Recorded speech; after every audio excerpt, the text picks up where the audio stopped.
Hello guys, সবাই ভালো আছো? আমিও ভালো আছি।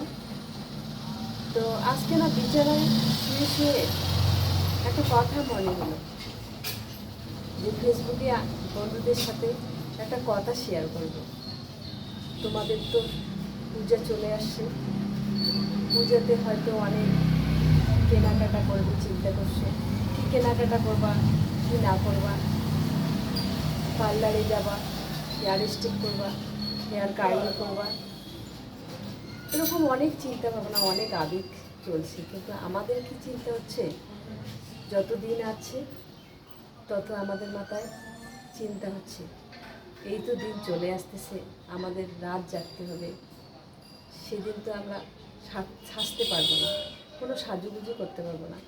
তাই ওই জন্য আজকে একটু সাজলাম। তোমরা ভাবছো হেয়ার স্ট্রেট করবো, হেয়ার কার্লি করব, ম্যানিকিওর করব, প্যাডিকিওর করব, যতগুলো পার্লারে কাজ হয় সব কাজ করব। আর পূজাকে ঘুরবো, কী ড্রেস করবো, পরের দিনে কী ড্রেস করবো, এসব চিন্তা করছি। আর আমাদের তো আর সেই ড্রেস কেনা হবে না, তবে আমরা কিনে রাখি, কেনাকাটা করে রাখি একটা দুইটা মনের আবেগের জন্য, মনকে শান্তি রাখার জন্য। কিন্তু আমরা ওই ড্রেস আলমারিতে রেখে দিই, আর পরতে পারি না।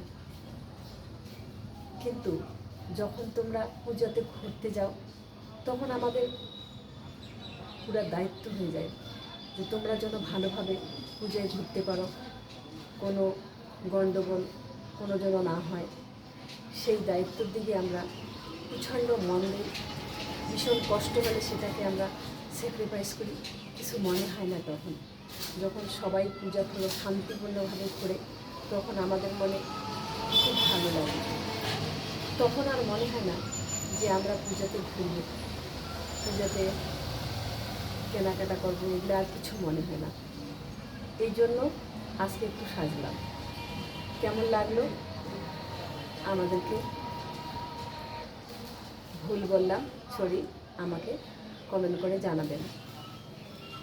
সবাই ভালো থাকো, পূজা এসেছে, সবাই সুস্থ থাকো, ভালো থাকো, ভালো যেটা মনের ইচ্ছা কেনাকাটা করো, সবাই ভালো থাকার চেষ্টা করো।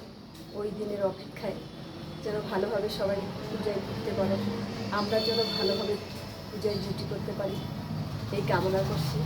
তোমাদের জন্য ভালো শান্তি শৃঙ্খলভাবে তোমরা পূজায় ঘুরতে পারো। ঠিক আছে, টাটা, বাই।